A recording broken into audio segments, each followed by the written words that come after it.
Hey, what's going on, baby? This is JD. We chiming in on JD's Mancave tonight. We got a good episode coming up. We got of course, I got my boy in the house with me, Big Red Joe. What it do? Yeah. KJ, you on the line? Huh? Who we got? Just me and Reggie so far? Okay, well, that's cool. Ain't no big problem. We can ride this thing till the wheels fall off. Ain't no big me and Reggie always down to talk to each other. Reggie, what kind of topic you want to talk about tonight to start off, baby? I know it's been a hell of a week already, and, you know, we just got to deal with. We got Mother's Day coming up, man. I'm really interested in. Well, I got my mom and my sisters and my wife and all of them will be over tomorrow. I'm gonna be barbecuing and, you know, getting some food together for them and let them sit down until they fall over out of chair or something, eat much ribs and sausage and chicken. And my mama wanted a sirloin T-bone steak. That's what I got marinated for her, some T-bone. So I'm going to get them on the grill. And, you know, we just going to sit back and celebrate mothers, man. You know, ain't nothing like a mother's love, bro. I mean, you know, one thing about it, Daddy might not be around all the time, but Mama going to take care of you. She going to take care of you till you're gone, almost, or till she gone, whichever one come first. I got the same thing going on. You know, I'm fixing my wife's favorite dish is pasta Mardi Gras. Oh, okay. You know what I'm saying? Oh, you finna do, instead of papados, you doing Reggidos. Yeah, ain't nothing wrong with Reggidos. You know, that's her favorite meal. Every time we go to papados, that's what she always gets. Hey, that's all. Queenie might leave me and come over there for time. That's her favorite meal for papados. So, you know, every time I cook it, you know, I put it down. Everybody loves it. So, hey, it almost tastes as good as papados to me. So, everybody enjoy it. Chef homeboy RD, huh? There it is. That's what I got going on. Hey, man, ain't nothing wrong with that, man. We got to take care of these women, man, because during, you know, they one day, you know, that we everybody comes and celebrate mama, but, you know, mama is mama every day of the week. Oh, yeah. Every day of the year. Ain't no days off. I tell people all the time, ain't no days off when it's the mama. Our mama's going to always be around. Daddy might burn off on you, you know, but mama going to stay there. Mama don't care how crazy that baby is. That baby can't do nothing too crazy, but mama just still love me. Oh, mama going to always got your back. Yeah, mama got your back. Square business. And we don't give mamas enough credit, I don't think. What's up, Robert? What's going on, baby? Yeah, we don't give mamas enough credit, I think. I think it should be not Mother's Day, but Mother's Week sometime. You know, that's just how it goes. And, you know, it's just a blessing to be able to sit around and just ease the rod. Look at that easy rod. Easy rod. Easy. Yeah. But, you know, it's just a blessing to be able to celebrate, you know, my mom's still being here. And I know your mother's still here, too. Yeah. So, you know, at our age, it's a blessing. We just have to take care of our mothers and make sure that everything is going well for them. But anyway, let's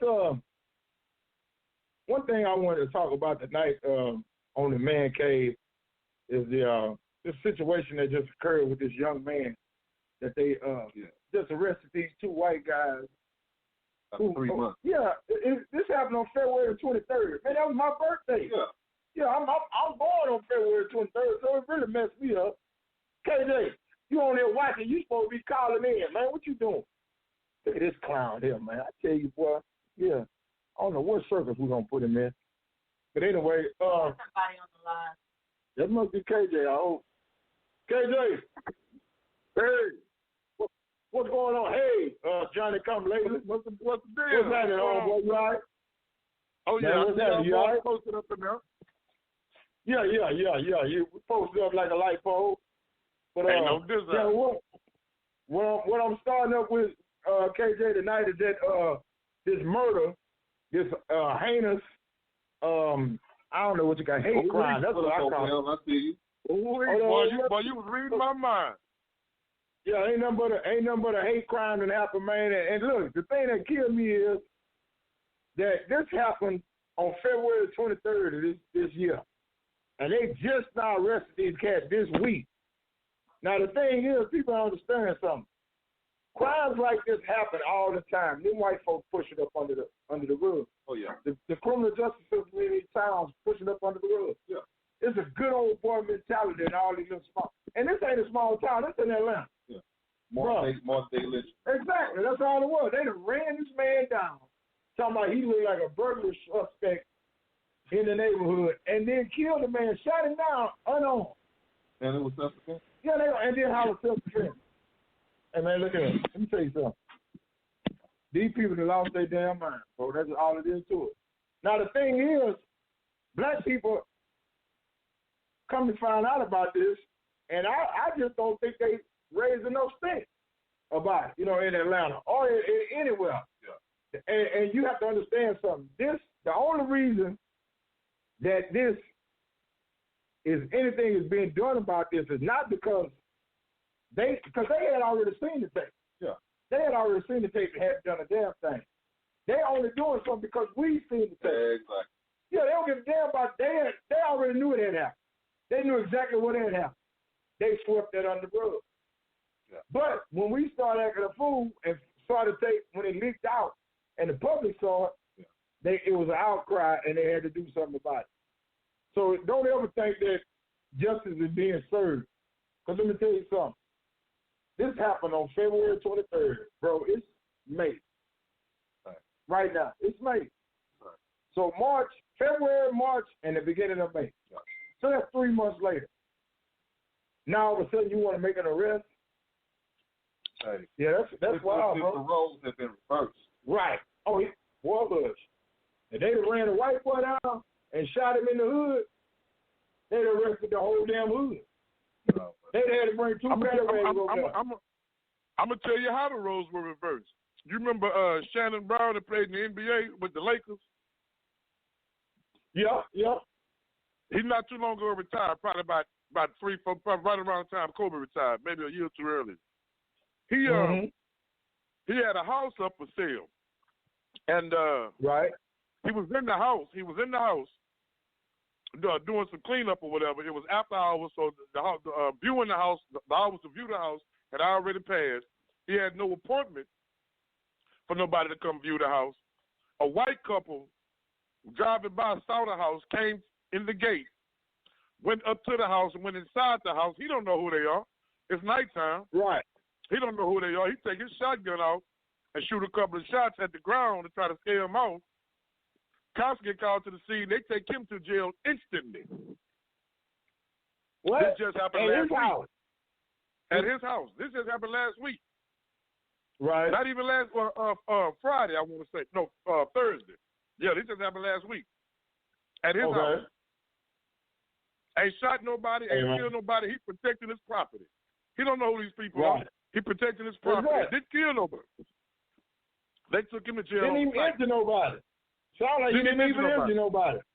Might have scared the hell out of him, which is what he was intending to do if he's shooting at the ground. Man, let me same as that girl about 3 years ago. Dude breaking her eye. She just shot a warning sight at the dude. Didn't even kill him. Just shot a warning. She in the house by herself with her 2 kids. Dude trying to break in the house. She just shot a warning shot. They took her to jail on sight. Man, she's supposed to bust them in their behind trying to protect her baby. Yeah, but it's just crazy, man. I tell people all the time, brothers don't understand that it's hunting season for black folk, man. And we the prey, bro. They out here got open rights, it seems like, to just shoot us at their leisure. That's why I try to be as cautious as I can, man. I tell any black man, bro, you got to keep your head on the swivel while you're out here, because these white folks are looking for any reason to try to take us off the map, man. Yeah, they looking for any reason. And this, I mean, to be honest with you, bro, this is really just one of the most heinous hate crimes I have seen in a long time. Now, that Trayvon Martin thing was off the chain. And the thing with, what's the big boy name that was selling the cigarettes? When they choked him out of, Michael Garner. Yeah, Garner situation. Not his, man. But we got to understand, man, for every one of these that we hear about, it's 5 or 6 of them that happen in the hood every week that we don't hear about. These police really need to be retrained. They need some watchdogs on the police force. Because these laws, they got what they call it, the blue line or something. Yeah. Man, they like a damn street gang out there, man.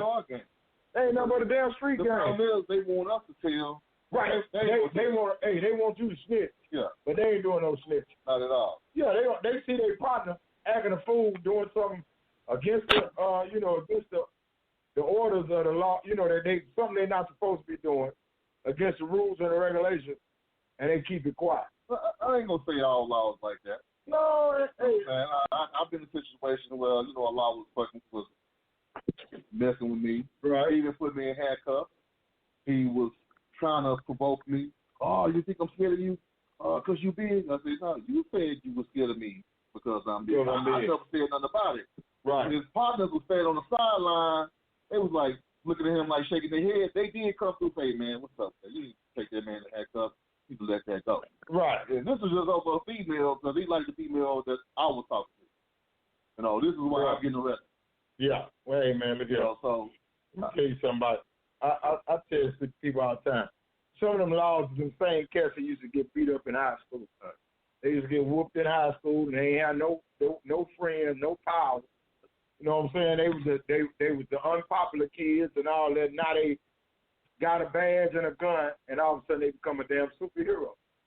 So you got to understand, you got to be careful with the police out there. You got to be careful with black men just got too many damn people. We got to watch out. We got to watch out for the laws. We got to watch out for them white folk. We got to watch out for each other. I find myself walking on eggshells because I'm a big black man. I got to move in a certain way. Right. I can't just, act a certain way without somebody being scared of me or thinking, I can't put nobody's life in danger. They say they fear for their life. Man, let me tell you something, how you feel for your life, and I don't even have a weapon.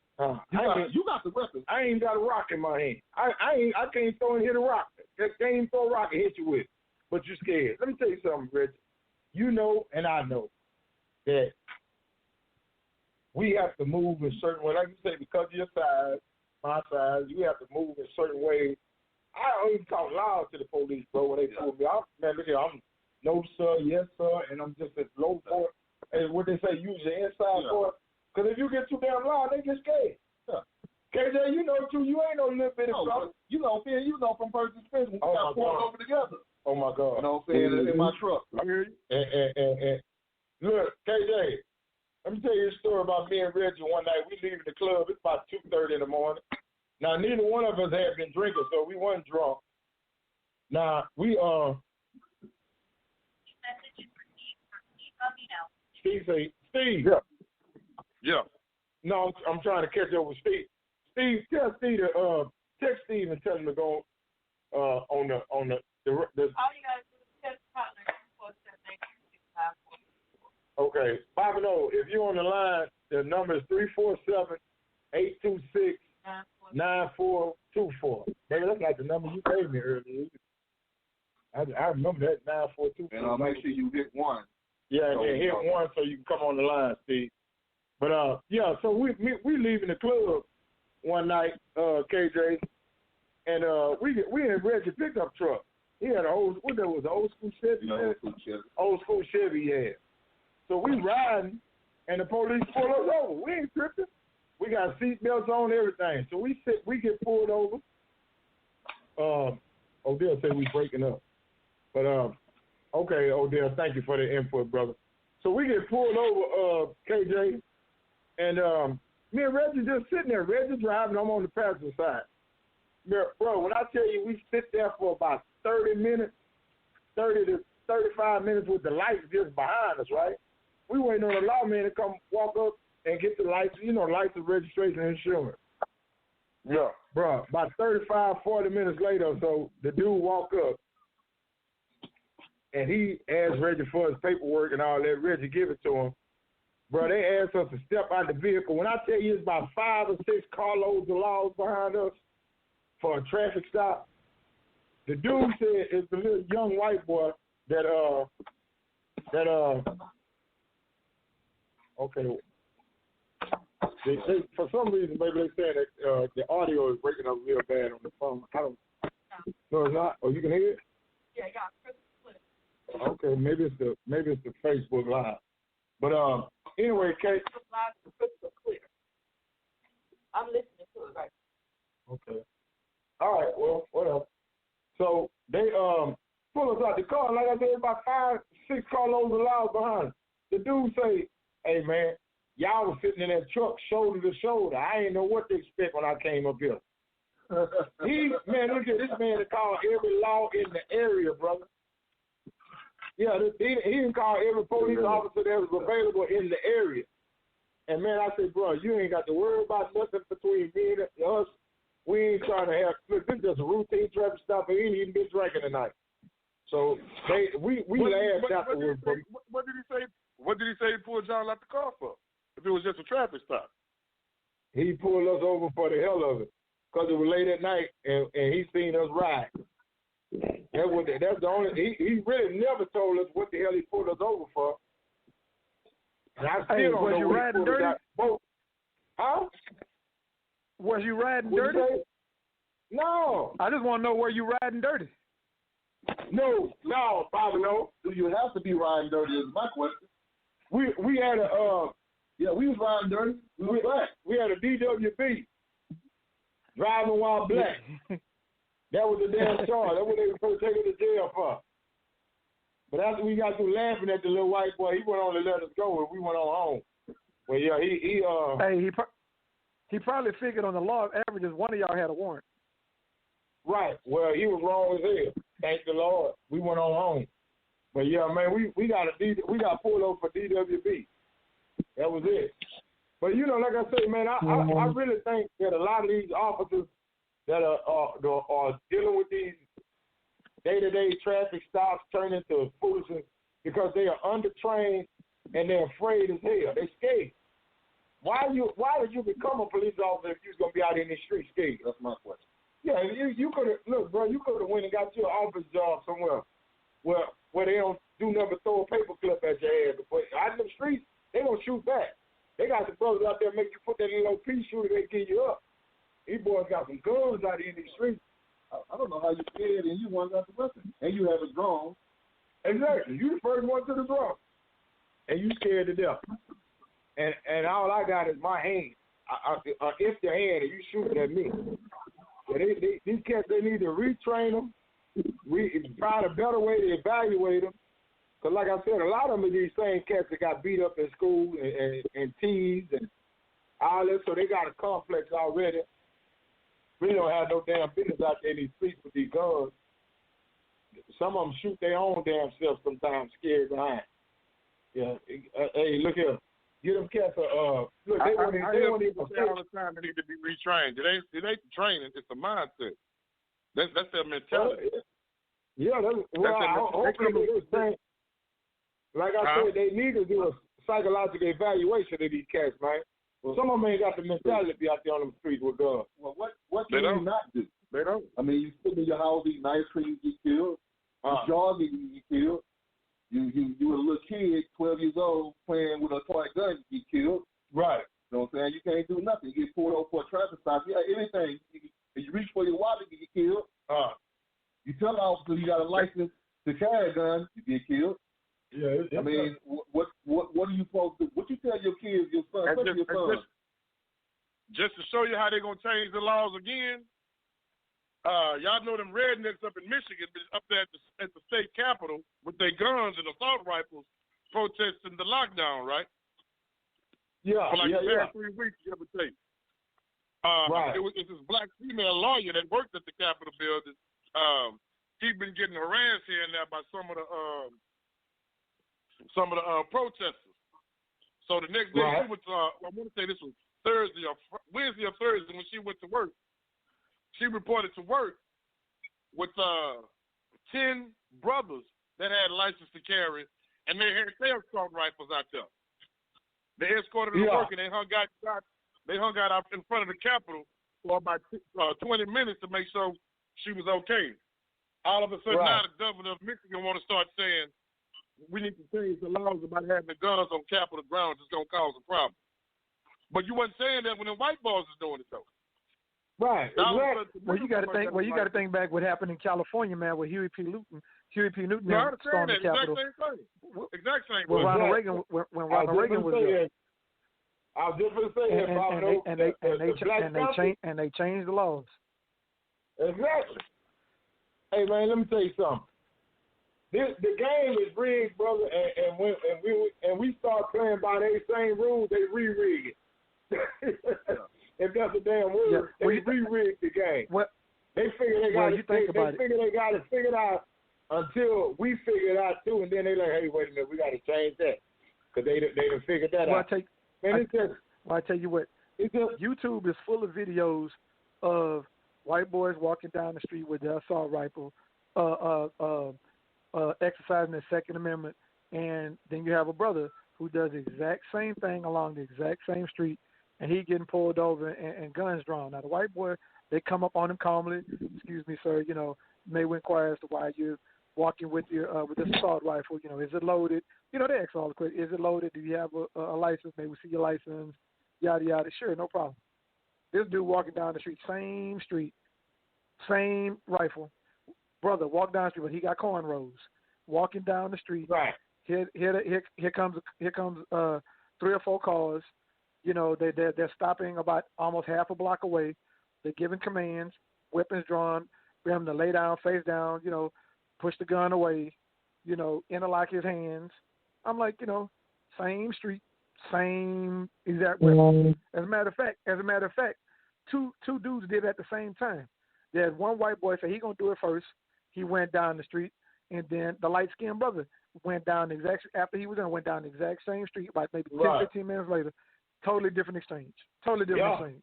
But when it comes to us, we're not supposed to be able to protect our own, and the Black Panther Party was brought up just for us to police our own neighborhood, because when the white boys came in and policed our neighborhoods, they brutalized. Well, the Panthers was the answer to the police brutality. They were like the first neighborhood watch. They were the answer. Exactly. They were the answer to that.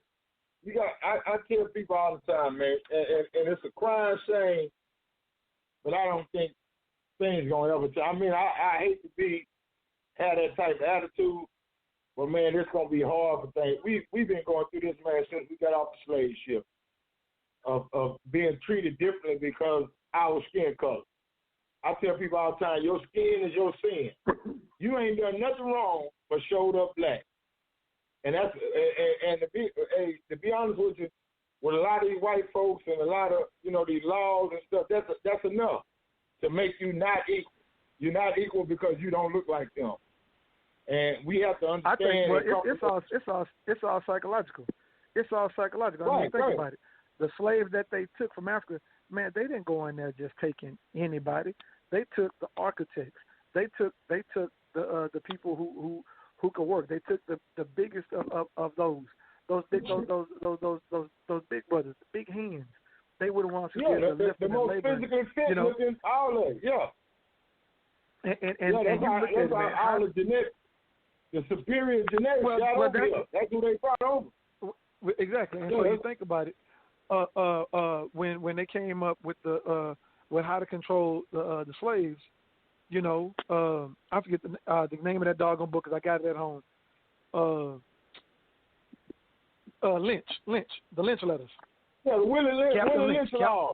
Well, it was a Willie Lynch letter. It was a Willie Lynch letter. Captain Willie Lynch came from the Carolinas and was trying to teach them how to deal with their slaves, because they were like, you know, how do you, one man and a few other white hands by yourself, how do y'all deal with a large plantation of 1,000 slaves? How do y'all control them? How do y'all keep them from rising up, rebelling, and overcoming you? And he was like, it's very simple. You put light against dark, young against old, woman against man. You know, they'll be too busy fighting amongst themselves. You know, there's like crabs in a barrel. You divide them up, and you divide them mentally, and then you break them. You know, you got to think about what they did to. You got to think about what they did to break those big slaves. They broke them with guns. I mean, you know, coming on a slave ship, first one come on, bow, split his head in half. Next one come on, bow, split him. You know, shoot him in the chest, cut this one's arm off. You know, cut this one's leg off, chop this one's head off. You know, all this type of brutality, and then you know you get them, you get them into slave quarters, and then how do you break the biggest and the meanest of the slaves? You rape him. That's how they meant. That's what they meant by breaking. It wasn't just putting them under the sun in cruel conditions. No, they broke the man mentally by raping him. He was raped. You know, they raped him, and they raped him right in front of everybody. So the rest of them wouldn't rise up. If because they figure if we do this to the biggest one of y'all, the rest of y'all don't have a chance. You know, that's the mentality that they instilled in us. You know, but the thing is, you bring me to another point, Steve, and I appreciate that. You bring me to the point that I was going to talk about anyway, is the division that we have among blacks still to this day. Right. You know, we look, bro. You can't get 4 of us to go in on a 9-piece of chicken without a damn argument. And that's an old saying, Steve, and I hate to say it, but it is the damn truth. You can put 20 Mexicans in a 9-bedroom house. You can't put 9 Negroes in a 20-bedroom house without them trying to kill each other. You know, them 20 Mexicans will stay in that 9-bedroom house and won't nobody run into nobody and have no argument. But you put 9 Negroes, you can put 9 Negroes in a 20-bedroom house, and they gonna start a damn argument over how many damn rooms each one of them got. That's a damn shame. We can't. How come his is better than mine? Right. His room a little bit bigger than mine. Look, you can have 4 Negroes on a 9-piece of chicken, and they gonna argue over that one last piece because he say I paid the tax part on it, but he ain't even hungry. So why you can't let somebody else have that piece of chicken? We gonna argue over that one extra piece. That is crazy, bro. Yeah. But that's our mentality. Yeah. But that's how they started us with the Willie Lynch laws, and we just kept them going.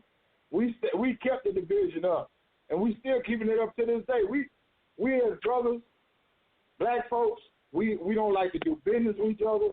We're gonna spend our money with the Chinese people, and we still got these black folks in our community that think it ain't right unless it's white. I could tell a brother something, and he'll look at me like I'm crazy, and a white boy come along and tell him the same exact thing, word for word. Oh yeah, that sounds right. I'd be like, boy, if you don't get your dumb ass somewhere and sit down. That's just the way we build. I got an Amy. She was looking to fix her credit. Right. And I've been through the situation before. I knew the sister that was on top of her job. You know what I'm saying? She hooked me up, helped me get my house and everything. Mm-hmm. So when my Amy asked me, how did I clean up my credit, I told her how I did it and what the lady was charging. She didn't want to go to her because she was black. She decided to go, well, I'm going to go to this white man over here, this law firm. He's a little bit cheaper, but he wasn't cheaper in the long run because all he was doing was papers out. Yep. Oh, I already know what happened. And then she come to me later on, well, who was that from you? I said, no, but you want and not only that, he spread the payments out so she could pay a little at a time. Yeah. Because he knew one thing. She don't know simple math. Yeah. If I give you 8 payments of $4 and compared to one payment of $25, yeah, you figure I'm gonna go with the 8. Exactly. Yeah, because your ass don't know math. That's why. And that's exactly what she did. Yeah, and not only that, he didn't do what he told he was gonna do anything. He did. Exactly. So hey man, look at her. She got what she paid for. Exactly. She got what you looking for, right? And she got to say, oh yeah, I got this white bra. That's to me. Right. I didn't want to go to the person exactly. that I tried to show it first. Hey, man, this person's gonna look out for you. But that's what we do. Bro, you know how many stories I heard like that in my life? We want to go to places where, we want deals with our people. Oh, man, I can't get no the homeboy hook up. We want the homeboy hook up. But you going to go to the white man. But you ain't my homeboy. Whoever says anybody but black. And pay whatever they say. Yeah, pay whatever they say. No. Hey, that's us, man. Look here, man. You ain't got to. Let me tell you something. I'm going to tell you this because I tell my wife this all the time. I stopped being surprised by what niggas doing in 95. 1995 was the last year a nigga surprised me, man. That was the last year I was surprised by what black folks do.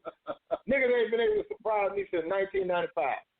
Bro, I don't put nothing past. When they do something crazy, I say, oh yeah, that's about right. That's about it. That's all you say. Yeah, that's about right.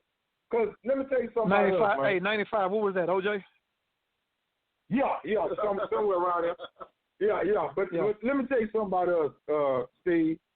We are the biggest consumers of the most ignorant stuff in the world. Exactly. And every other culture know that. That's why they come and set up their businesses in our neighborhood. Yeah. And they can sell, man, look here.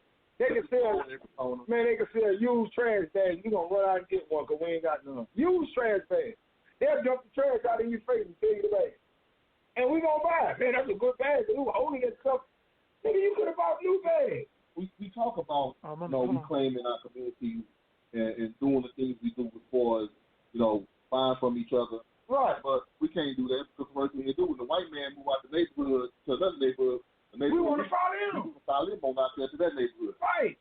We want to follow him. Well, we don't even want it. You're not even want it there. But you want to go out there because you figure what he got going on there is better. Got to be better because he over there. Yeah. Because you can't stay with your people. Now what they doing, they moved everybody out the city. Now they coming back. Yeah, they coming back. And then when they get back, guess what they gonna do? Raise the tax rate up so high, you can't bring your black ass back. Exactly. Yeah, that's how they do it. But we ain't got, look here, bro. We don't have the fifth dog game of the season sometimes. I'm like, well, you got to be the dumbest of all time with the stuff we do, man. We do some big stuff now. I always tell people, black folks gonna be all right. It's some niggas that ain't gonna make it. The niggas not gonna make it. When we mad, we burn down our own community. Exactly. Go out there and burn the white folks stuff down. So why you have a riot in your own community? I mean, you know why? You know why? Because we ain't got transportation out there. You walk outside and do a Molotov cocktail. You can't ride. You catch the bus and go out there. Yeah. Do whatever you got to do, man. But hey, man, look here. We come from a long line of ignorance. Is that a word? They say we not real. Huh? We don't give them a deal. Yeah, that's what they say. Yeah, you ain't real, dog. Yeah, you so right, Bernard. They off the chain, bro. Like I say, black folks gonna be all right. Just these niggas that ain't gonna make it. Bro. That's just all there to it. We got so much and then the thing about it is we can't even do business with each other because we always think it's somebody trying to get over on us. Or it's gotta be crooked or it ain't gonna be right. Man, as a family, you can't even get along with each other. Bro. I mean, man, I done seen knockdown drag out fights at family reunion. But they kill folks. Yeah. And they try to kill each other in the park or wherever the hell they have the family reunion at. I've had family members move in with me. They need to pay stay. You know you got to pay what you say.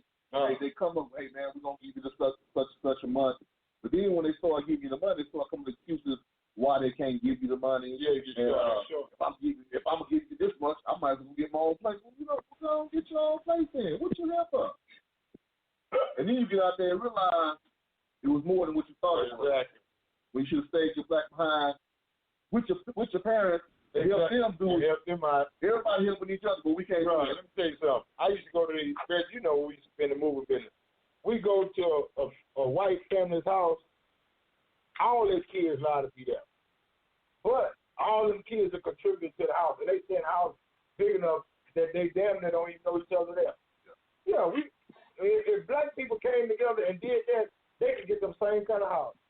If your kids was in their 20s and started working and just everybody put money in a pot, you go get a house, the biggest damn house that you won't even know each other in the damn house. But we don't think like that. That is, I tell people all the time, in our household, ma'am, black people, huh? What's that? Oh no, my mom. Yeah, I'm at my parents' house. She was calling over. Just hold on for a second, man. Y'all keep talking. I'm gonna go help my mama with something. Right, and like I was saying, if in our black household we started early teaching our kids financial literacy and the power of savings and good credit, and I see in white households they teach their kids that. Yeah. In Jewish households they teach their kids. In Asian households they teach their kids that. In our household, we teach our kids, hey, look here, go to school, get that public school education, get you a job and work for somebody for the rest of your damn life. That's not what white people, white, Asian, Jewish, other communities teach their kids financial literacy and the power of being an entrepreneur, a business person, and how to run businesses. They start. Look, they kids, when the last time you seen a lemonade stand in the hood? They start early with their kids, teaching them how to take money and invest money in themselves and reinvest money over and over again. See, that's part of financial literacy. We don't teach our kids that. We give our kids stuff until they 18 and we tell them to get your ass out of my house.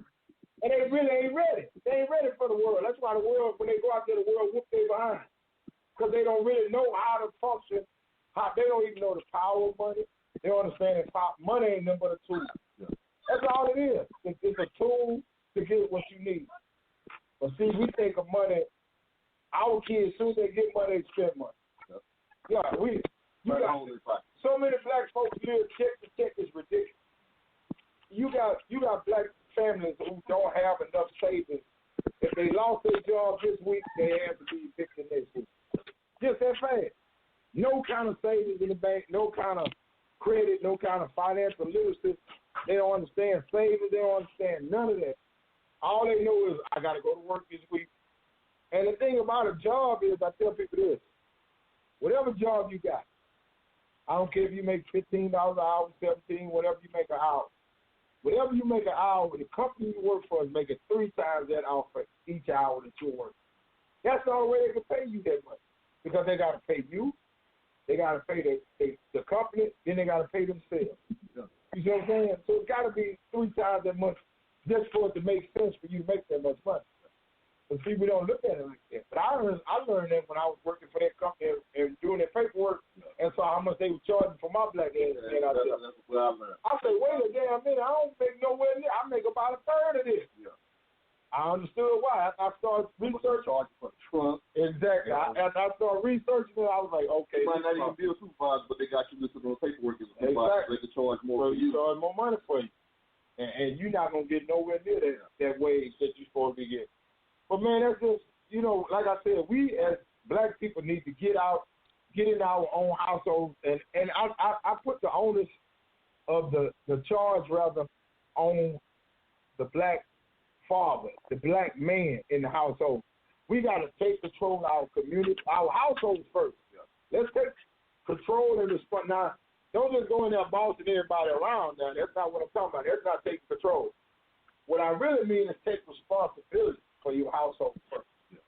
Then after you take responsibility for your household and start putting governing that, you need to take responsibility for our community.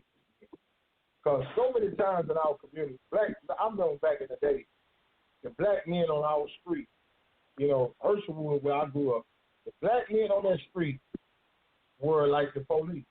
Yeah. If they saw you doing something wrong, hey boy, get out them people's yard, hey boy, put that down, all of that back then. Now black men see little young guy doing that, and they scared to say something to them. Because want you saying nothing to my child. You know what I'm saying? You're not his father, you're not his mother. Right. So you can't tell the child nothing.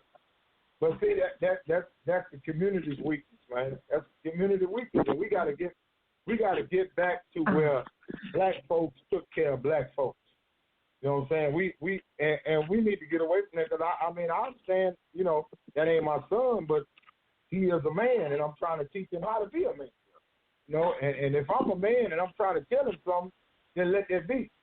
You know what I'm saying? And not like I'm saying nothing to him to hurt him or giving him some bad information. He don't need to be messing with that. Yeah. And that's all there is to it. But, KJ, what y'all think about that, man?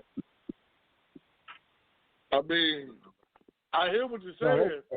And my thing is, we can sit there all day and talk about how messed up black folks are in regards to this and that and the third. But when you shit on or disrespect an entire race of people for 500 years, you prevent them from having the opportunities that some other people have. Am I making excuses for black folks now? I'm stating the fact. We know what the problem is. The problem is everything you just mentioned. That's the byproduct of how we've been treated for 500 years. When do we start focusing on fixing the problem? Because we can sit there all day and talk about what's wrong. When we're going to not only start talking about, but start doing something about it. Well, the thing is, Kay, I understand what you're saying, but my thing is this: we got to quit blaming other people for our shortcomings. Cause we have opportunities and we neglect them. Look, we can go to school. We can go to school for free until the 12th grade. But how many dropouts you know? Even if we stop blaming other people, that's still not fixing the problem. When do we start focusing on doing something about it? I'm gonna tell y'all like my daddy told me. Hey, I'm gonna tell y'all like my daddy told me. Learning starts at home, regardless of your first teacher. Your first teacher is your parents. Learning starts at home. Everything. Like them little kids that come to me that I got to teach. Every little bad habit, every little thing they get when their parents come to school, want to chastise and yell at me about why little Johnny doing X, Y, and Z. I tell them, man, learning starts at home. He ain't learning up here, man. He every little bad habit he got, he learned that from someone. He came here with it. I ain't teach little Johnny how to go in the bathroom and throw craps. I ain't teach little Johnny how to run around the hallway, pinch girls on the booty, slapping girls on the butt and run down the hallway. I didn't teach little Johnny how to come in there cussing like a sailor. I ain't teach him all that. He came in with it. Let me ask you this, Steve-O. And I agree 100%. Learning does start at the home. But I'm assuming you're speaking from a parental standpoint, where the parents teach their kids everything that JD was saying about money management, about getting a career and stuff like that. And I agree wholeheartedly. All that. But does it stop there? Does it stop there? No, because it's supposed to be an extension. Everything my dad taught me, I'm teaching my sons. You know, it's supposed to be. My dad told me, son, in order to prove to me that you're a man, you got to do better than me. He's like, son, I graduated from Yates. You know, my dad moved here from Opelousas, went to Ryan, went to Yates, you know, went to TSU. He grew up in Third Ward when he got here. So my dad was a product of the Third Ward community when he moved there, transplanted from Louisiana. And he believed in it so much, he went to school and he did all the schooling in Third Ward, even his college, because he believed in his community.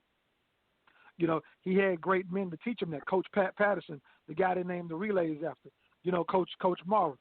You know, all these guys, you know, they invested in those children. They invested in those young boys. Because, see, my dad's daddy walked out him when he was 12 years old. So he had other men that looked up to that helped to create the culture of what young men are supposed to be. They were coaches. They were men in the classroom who taught him this is what real men do. You know, your dad left, okay, that ain't no excuse for you to be no sorry-ass man. Here's what real men do. A real man does what he needs to do before he want to do.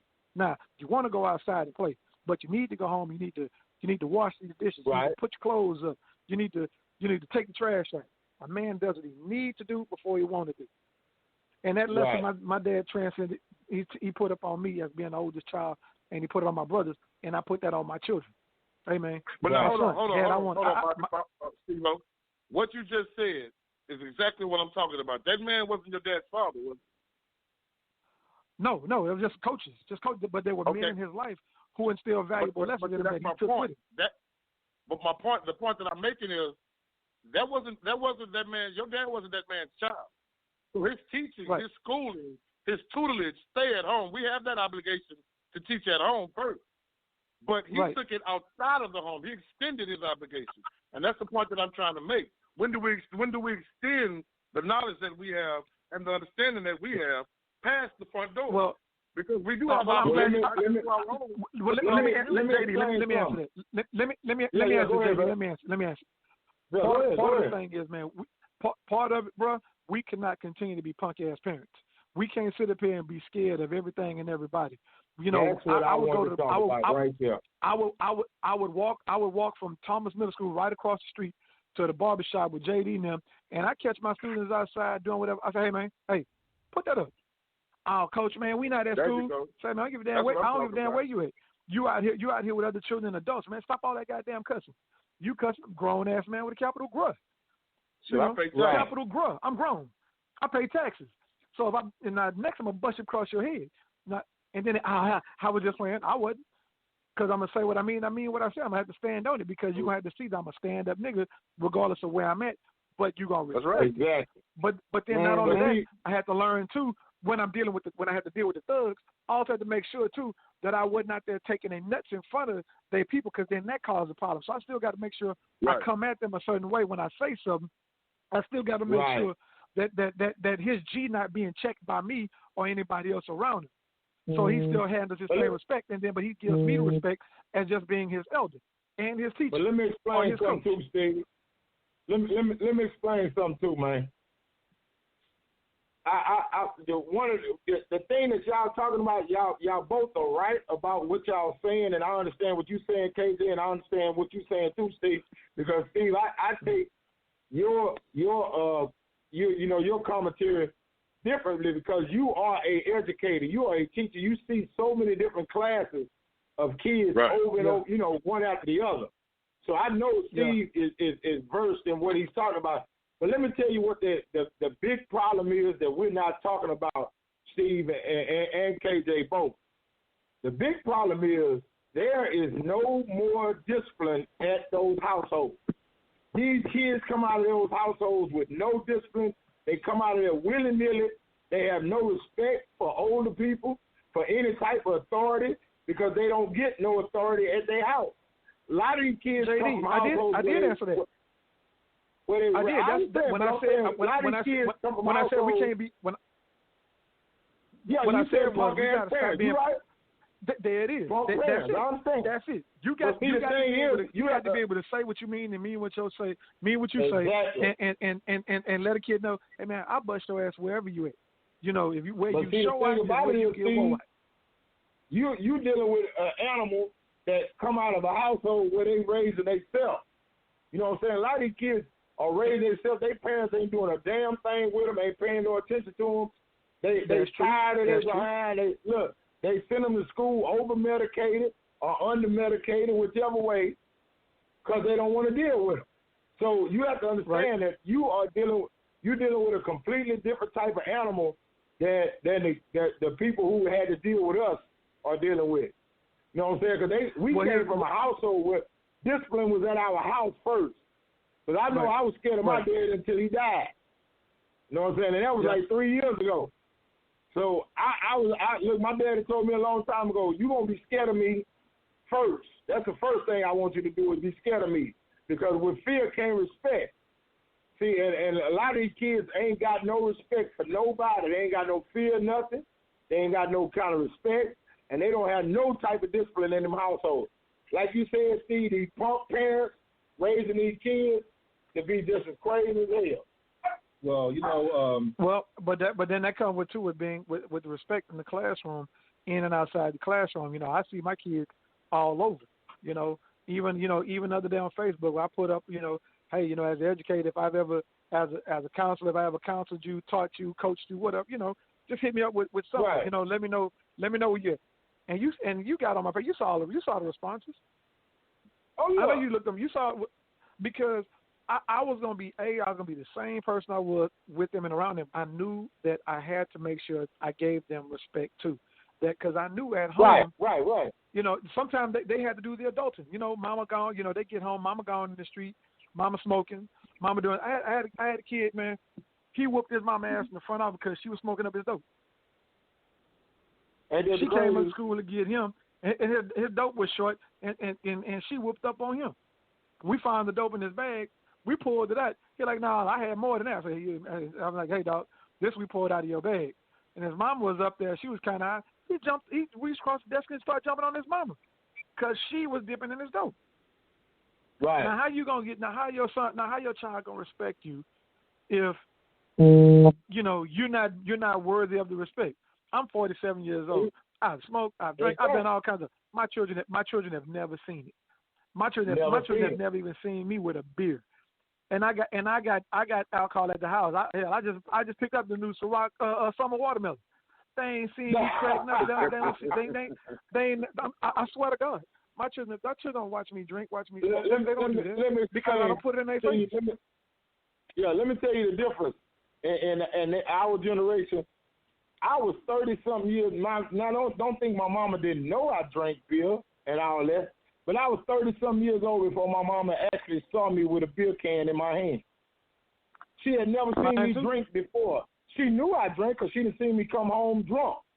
You know what I'm saying? So she knew I drank, but I had never let her see me with a beer can or an alcoholic drink in my hand until I was 30-something years old, brother. But that was because that was more of a respect thing. You know what I'm saying? Exactly. It was more respect because I didn't want her seeing me. I didn't sit in her house drinking and tripping and getting drunk at her house. Yeah. Now, I might get drunk in the street, come to the house, but I'm not going to let her see me do it. But see, that's right. the respect level. You know what I'm saying? That's the difference that we dealing with now. Now you got parents who drink and smoke with their kids. I was going to say, you got parents drinking and smoking with the kids. Teaching the baby how to roll them up. Going out to the club. Hey man, I had a student last year, man, that smoked and did pills with his mama. Last year. Yeah. And I couldn't get the dude to play no sports last year, but this year he went to CEP. He came back right before school, right in October, and because football was in, and put that ball in the basketball squad, and he loved it. I put him in so. Right. But when he was drinking and smoking with his mom, I couldn't do nothing with it. I couldn't get him to do nothing because all he wanted to do is go drink and go smoke, go and get and pop pills with his mom. Exactly. No kind of initiative, no kind of drive being taught at the house. None. But what we're not hitting on is that what we're not hitting on is the government also has something to do with our kids not respecting us and doing because they protected us. Right. You know what I'm saying? It's discipline away from parents. The whoopings I got when I was a kid had to be child abuse. It had to be. What was CPS that JD, you can't look at your kid JD, wrong. I know I was damn near waterboarded as a kid. I know I was. I know I was. Say, man, I know I was. Your mama was a terrorist. Boy, you see your mama was a Taliban. I know about them extension cords. Hey man, we still call my mama the Ayatollah. We still call my mama the Ayatollah. Look at man, my mama got. Hey man, my mama 5 feet. Just like I had Little League football trophies, my mama had whooping trophies, bro. Yeah, look, just like I had Little League trophies on the mantle, my mama had behind whooping trophies up there on the mantle, right beside my trophy.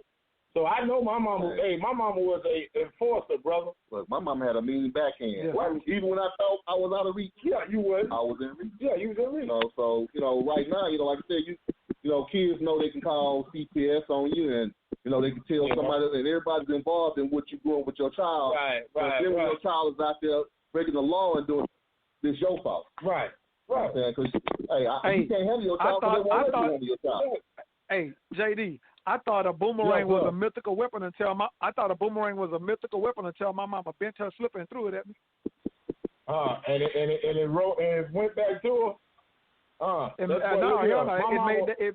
It made that corner and bust me in the back of my neck.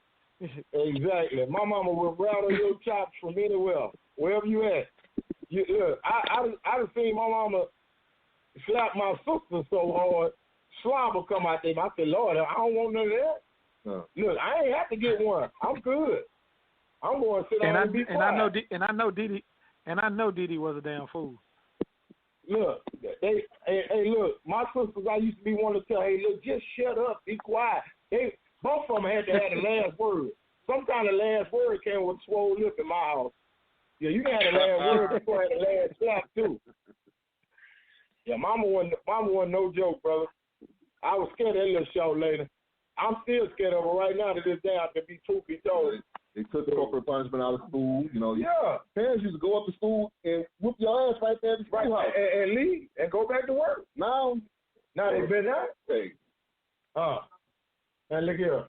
My mama had a policy. Wherever you messed up, you got messed up. Yeah. That's just how it was. Yeah, it went on take them home and do this. I'm not going to whoop them in front. Boy, look here. If you act a fool in front of people, I'm going to beat you in front of these people. That way, I got answers about my mama, but I don't play. Right there in the courtyard at Woodson Middle School. I ain't even get to the house. Boy, I ain't even get to the car. I ain't even made it to the car. My mama would be on the back pew of Reverend Nemo's church right there on South Acres. Shoot. Man, look at that. I ain't got a whooping on the playground at Grimes Elementary before. You remember B.A. Grimes right there on Reed Road and what was that, Reed and Jutland? Yeah, right on that corner of Reed and Jutland. I got a whooping in the back of that schoolhouse out there on the playground before. Yeah. You know, I don't whoop my kids the way I used to get whooped, but they do know that I mean business. Right. I was in the store one day. My kids was acting up, and I spoke so forcefully at them that the dude next to me was like, "Man, I need you to come to my house." My kids was looking like, "Man," I'm like, "Cause I'm not playing with you." Yeah, I'm not playing with you, bro. Yeah, and look, that's the thing about fathers. That's why I say fathers need to be back in the household, taking care and helping rear these kids. We have gotten, as black men, we have, copped out a lot of times. We done got out the household talking about, well, hey, my wife don't want to do this or this. But, hey, look here. Regardless of what your relationship is with that woman, you need to have a relationship with them kids that you have helped produce. You need to be there for them kids.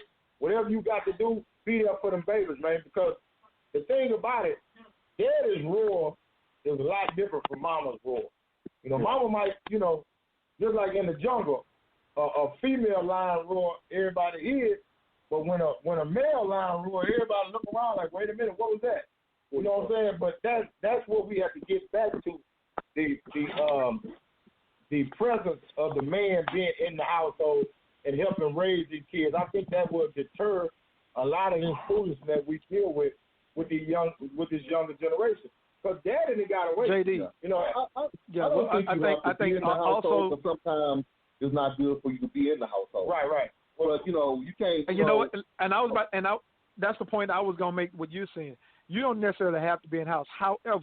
However, there's got to be some mutual respect between the two parents. There's got to be some kind of respect. You need to be an integral part you don't of sit up here and bad mouth. You can't sit up here and you can't sit up here and tell this little boy, you ain't gonna be shit just like your damn daddy. And then he grows up, ain't shit. Then you want to be mad at the whole world and you want to blame him. Well, you can't blame him. You told the little boy he wasn't gonna be shit. You wouldn't let him be around his daddy for whatever reason. Daddy come around you got to send him away somewhere. You won't let daddy send him because daddy might be behind the child. You mean you bad mom and daddy when he ain't around. You can't. JD,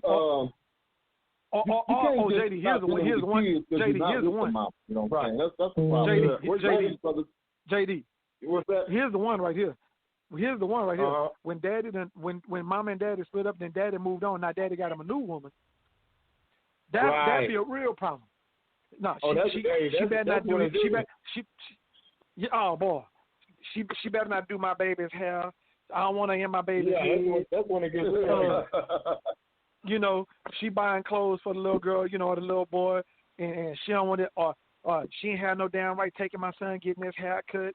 I mean, come on. If there's going to be a blended family, they're going to have these roles. The roles are going to get blended, but it all becomes a matter of mutual respect. There's got to be a village.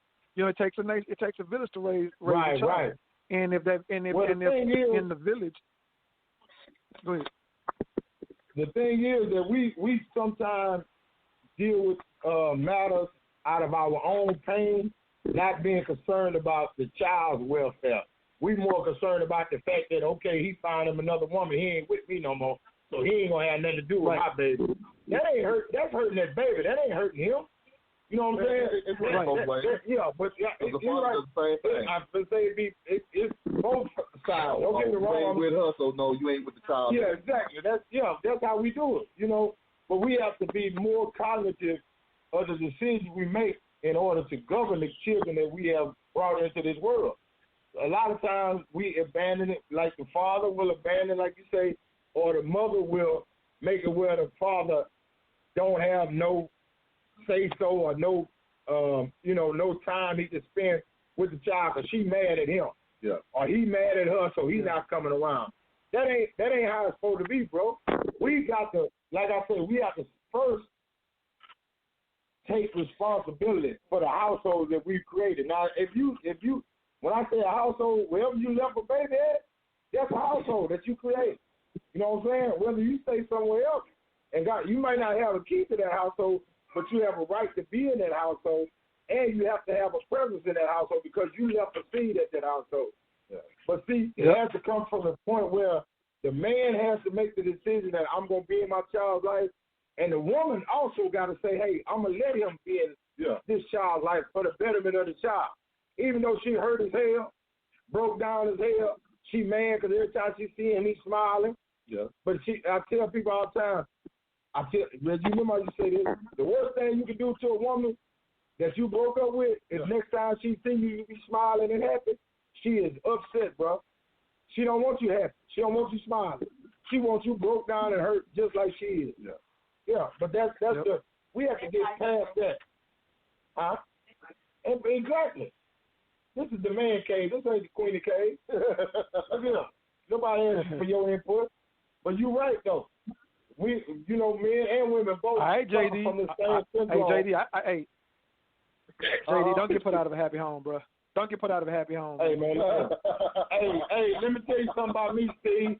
I'm gonna be the king of the castle, even if I'm the only one in the damn castle. So you stay out of my business. I got this here. I want some shit out of you. I'll squeeze your head. But anyway, I tell you, hey, Kunta Kinte talk real slick too. You see that nigga? He hobbled back, right? Hey, I'm gonna tell you like my daddy used to say, Steve. If I can't run the house, I burn it to the ground and start all over, damn it. And that's just all there is to it. That's a Bobby Daniels quote, nigga. If I can't run my house, I burn it to the ground and start over. Yeah, nah. I said that in front of everybody. Fight, go with it. I ain't mad at it. Nah. I don't want to fight. The fight that go with it? I promise I don't want to fight. Huh? I don't want to fight. Let me tell y'all something. JD just talking noise. Don't y'all believe that? Hey, I don't want to fight. Don't follow that advice. Don't follow my advice and end up outside. But let me tell you something. My wife, I know one thing. My wife run the house. She just let me think I run the house. So I'm cool with it. I told her, long as she keep fooling me, I'm cool with it. Just keep me blind. I'm good. Just keep the illusion, going, huh? Hey, man, it's like a magic trick. It's like, what's that boy named? David Blaine? Yeah. Yeah, like David Blaine over here, Brothers Illusion. It's all smoke and mirrors. But I'm just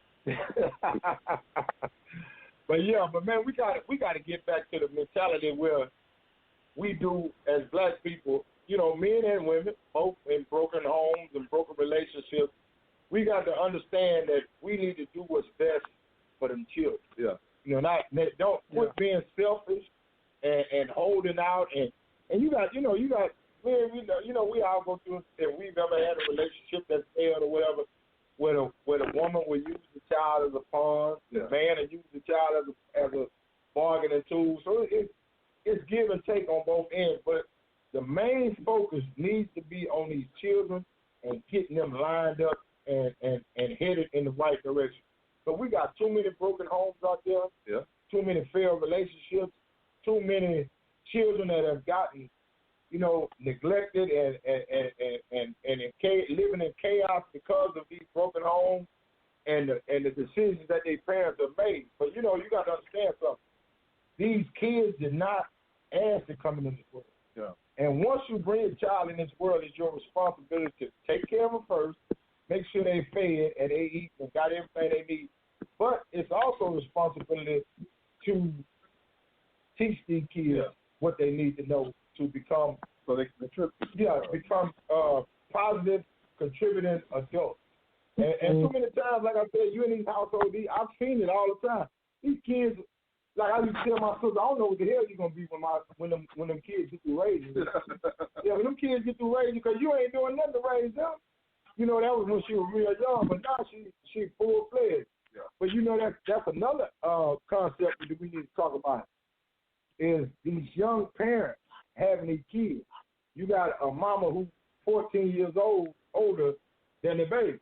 Yeah. That means she was a baby when she had that baby. She didn't know no better. You know, didn't have no help. She had to raise that baby the best she knew how. And a lot of times that baby didn't get what that baby needs. So we got to get back to making better decisions as black people. Period, man. We have really ruined the entire generation. You know, I don't know what, man. I'm so scared of these kids up under us because I don't know what the hell they're gonna do with themselves. I have no idea, brother. And Steve, I know you scared to death around that schoolhouse with the kids you deal with. Oh no, man, no, they scared. I ain't scared. Well, I'm saying, I tell them all the time. What I am fearful of is I'm fearful of coming to school one day, man, and having to hear that I lost one. You know, when I was in South Park, man, every year I lose one. You know, I would lose one, and man, that really warmed my heart, man. Where it got to the point where I was like, you know what, I can't do another year here. I mean, I love kids, you know. And then leadership switched around, and I'm like, let me go ahead and just move and take my talents to another community like this, closer to home. So I went from South Park to Acres Homes. I live in Springs, so Acres Homes is closer to, closer to home. But similar, very, very similar community. Kids still riding around on horses, Kids still talking shit, Kids still coming from apartments, 790, the bricks, they still, I still got, all them type of kids. But I always wanted to make sure I paid it forward, to give back, and be something positive, man, because I had, I'm lucky and fortunate to still have my father in my life. My dad, I grew up in the house with my dad, but my dad instilled some things in me that when I had friends who had little brothers and their dad wasn't in the house, and how I related to them, they're like, man, you real good with kids, man. You ought to, F engineering, you ought to go ahead and, teach, And then when I started thinking, I said, I can't sit behind no cubicle. I can't sit no cubicle. That's just not for me. So when I that's not your style. Kids, when I did do it, when I did start anyway. Oh yeah, and it worked out well for me. And when I said I know you scared, I meant what I meant to say was I know you're fearful of their future because of the attitude that some of them have, and I know you see their attitudes, and you try to put your finger on them and change their attitude, but a lot of times those attitudes are so deeply rooted in their conscience that you can't, even your touch sometimes don't persuade them to go a different way. Now you're gonna have one or two that you are able to touch and change their lives and whatnot. I know you it hurts your heart a lot of times, the ones that you lose. Yeah, well, what I learned to do was I try to bridge that gap, man, with me in the home. I try to make contact at home, so I give them thugs. I'm calling the house. I don't care, call in. All right, I call. Next thing, man, how come you call my OG last night, man? Why you call my mom? I said, man, it wasn't about pimping or telling on you, man. It's just about making contact. So what did your mama tell you? Oh, basically, so I'm your school dad is what you saying, right, son? Man, come on, man, stop tripping. I ain't tripping, son. Come on, school son, daddy loves you. But then at that point it gets to be like a little joke, but they really start depending on that school dad. Hey man, hey coach, man, I gotta pay for my physical, man. I ain't got no money, man. Hey man, you ain't. Hey, as long as you here, you ain't got to worry about paying nothing, man. Go tell coach I said, put you down. I got his money. for your physical. Or, right. Coach, man, we're supposed to get $5 for this field trip, and my mama did. Man, don't worry about that. Go to the office and tell them, put your name down. Tell them I got it. And that's boys and girls. Hell, I still got kids. I still got kids that call me dad. I know I ain't nowhere near biologically responsible, right? But it was just that love I put out there. The thing is, Steve, and you doing what I say a lot of us need to do in our communities. You have taken responsibility for some of these kids that are not your kids. But the thing is, you took responsibility. That's what I be talking about with black men. We need to get back to that mentality of taking responsibility first for our own household. Then once you take responsibility for your household, you step out in the community and do things like you're doing. Touch some of these kids who don't have fathers in their household. You know what I'm saying? And become a surrogate father to some of these cats. Because they need it. Well, here's the thing, JD. Yes, sir. I didn't just pick this up, man. I watched my dad do it. I watched my dad do it with one of my best friends, Mark Mitchell. His dad left him. I remember going to the grocery store. We pushing 2 grocery baskets, one for our house and one for his. Now, how my mom and my dad did that? They came together on that.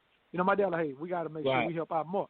Mark him and his brother, man, were standout athletes. But mama was sickly. Daddy left, and they needed help. And my mom and dad was like, well, we'll step in. We'll stand in together. And I learned that from my dad. That's the village mentality. That's though. The village. The village takes care of the village. Yeah, my grandfather was saying. Yeah, I mean, and I've seen my mother, right down that corner of Herschelwood, feed a bunch of cats. You know what I'm saying? You come down there hungry if you want to. You won't leave there hungry. You know what I'm saying? Yeah. It just that was just our household.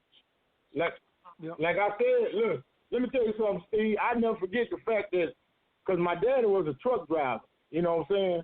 Mm-hmm. Man, we was one of the first people on Herschelwood to have a microwave, brother. I remember when the microwave was big as a color TV. That thing was so big. Some white folks gave my daddy a microwave, and he brought that thing home. And let me tell you something. I'm gonna tell you how old the microwave was. The microwave was so long ago that when you open the door of the microwave, it still stayed on. It didn't cut off automatically back in the day when they first started.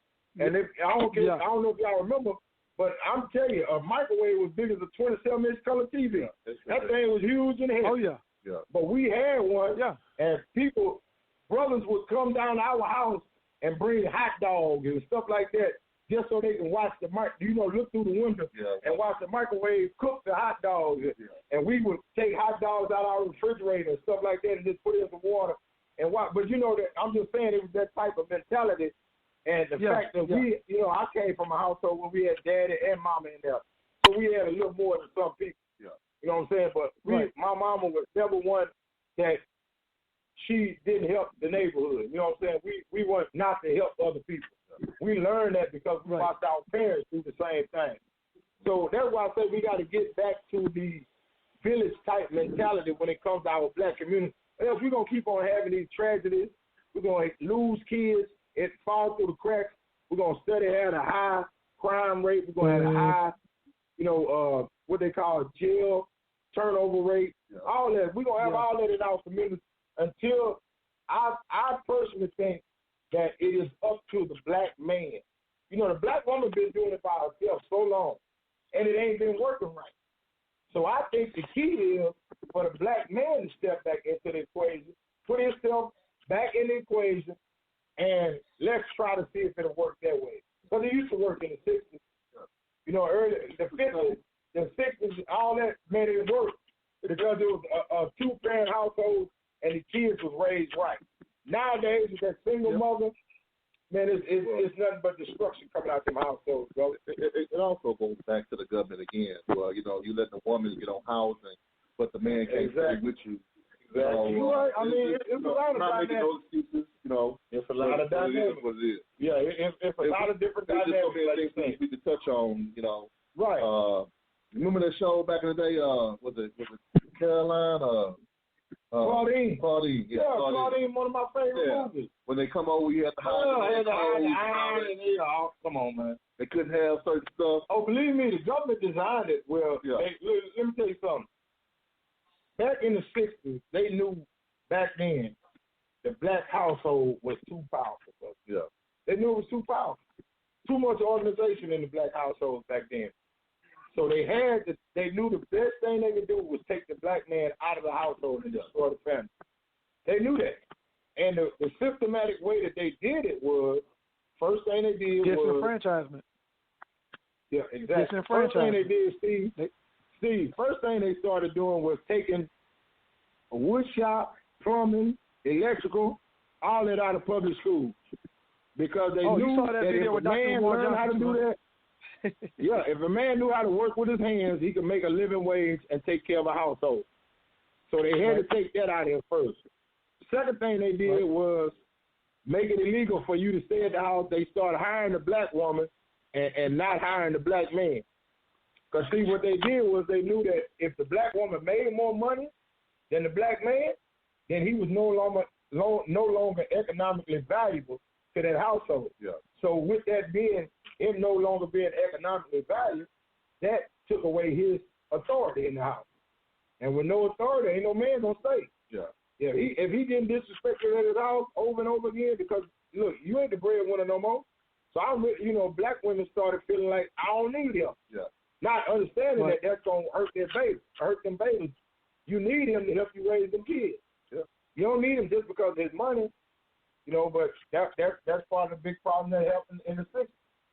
And here we are today in 2020, still having problems from them fallout. Yeah. So, just trickle down. Hey, man, look here. It didn't trickle down, it snowballed.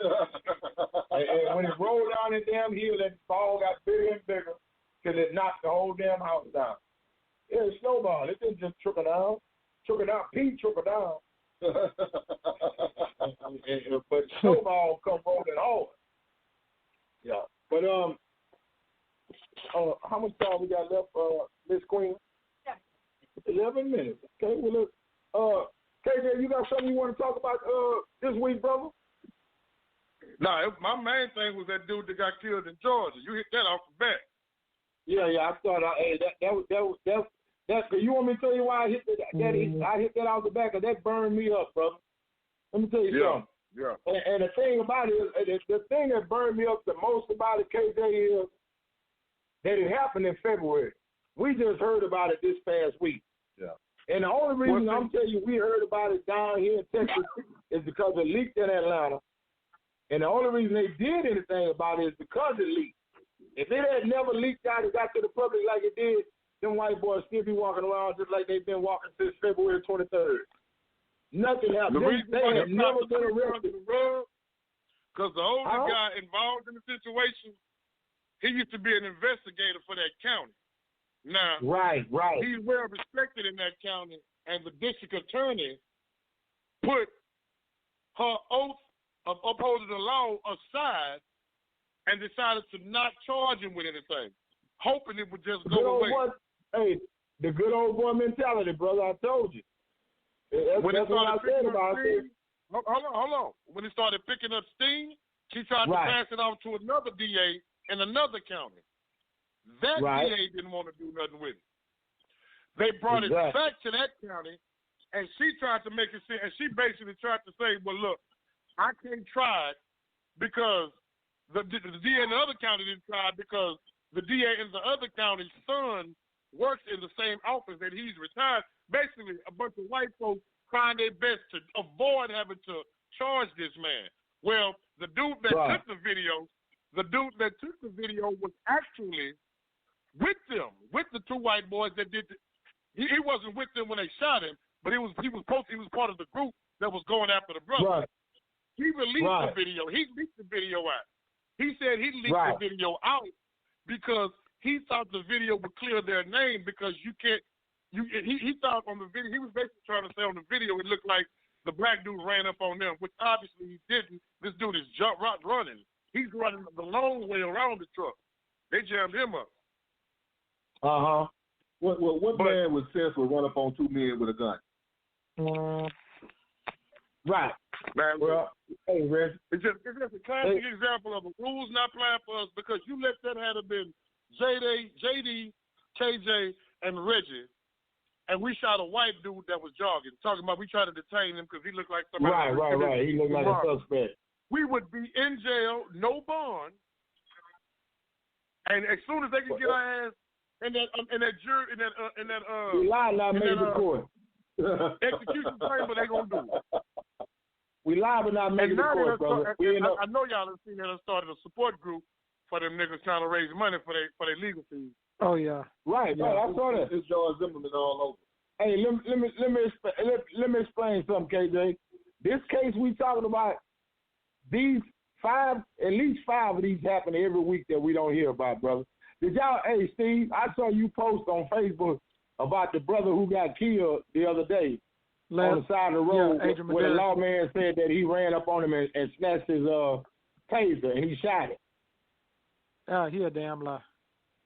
And look, the brother that was in the black BMW, you know what I'm talking about? Yeah, Adrian Medeiros. That was right here in Houston.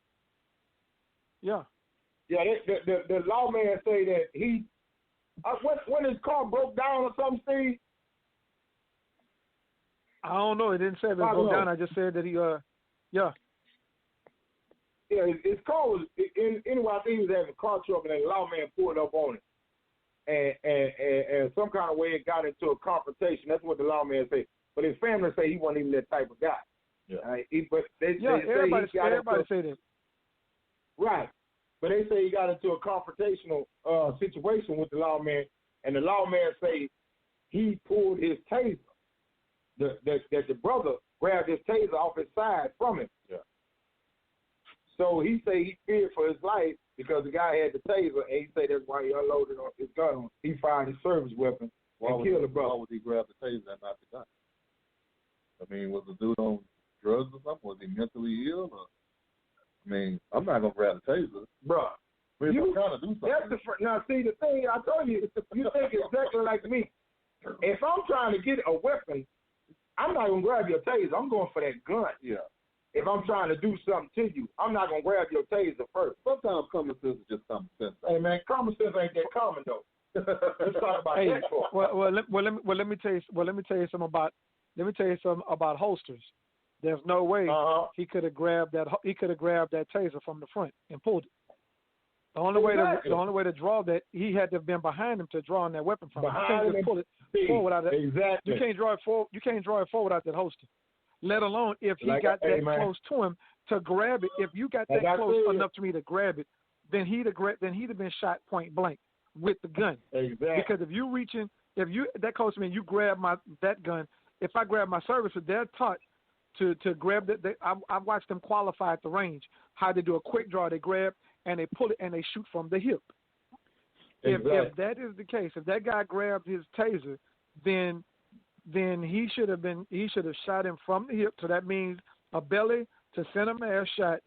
And where's the camera? When they have encounters, the camera's supposed to get cut on. So where's the video for? Exactly. That's what I want to see. I want to see video. And don't tell me that his camera wasn't working that day. I don't hear that bullshit. Because they ain't supposed to leave the shop without the camera. As long as they don't do this, that camera's supposed to be on. Well, as long as they continue to cover up, things are never going to change. Like I said, it's hunting season for brothers, man. Brothers, these brothers need to understand that it is hunting season on black men. Period. And they gonna sweep it under the rug. They gonna lie on the paperwork. They gonna, hey brother, look at it. That's why I never ever want to get stopped by the police. I don't care what the situation. I don't even stop and ask the law for direction, bro. I got Google. I'm good. The fact that a dog, I run out a whole tank of gas before I stop and ask the lawman. The fact that a dog has more rights than a black man. Exactly. I mean, you can kill a dog and get some jail time. You can kill a black man and get out. No time. Yeah, you get death duty for about 30 days, and then you back on patrol again. Yeah, that's crazy. But hey, man, that's the city, the life, the country we living in. And look, man, I tell people all the time, Donald Trump ain't done nothing but expose America's hate. That's all he's done. The land of the free. Shit, I don't know what freedom you talking about. But that's all Donald Trump, Donald Trump has done is he made all of the racists that were underground stick their head up. Yeah, all the racism that's been in America that was underground and they were, look, now I think I tell people now, white folks can do it in your face now. Yeah. They ain't tripping. They used to be kind of shy about doing it, try to make it, what they call it, incognito. Now they do it in your face. They let you know you're a nigga to them today, right now. Yeah, that's just how they feel. And let me tell you something.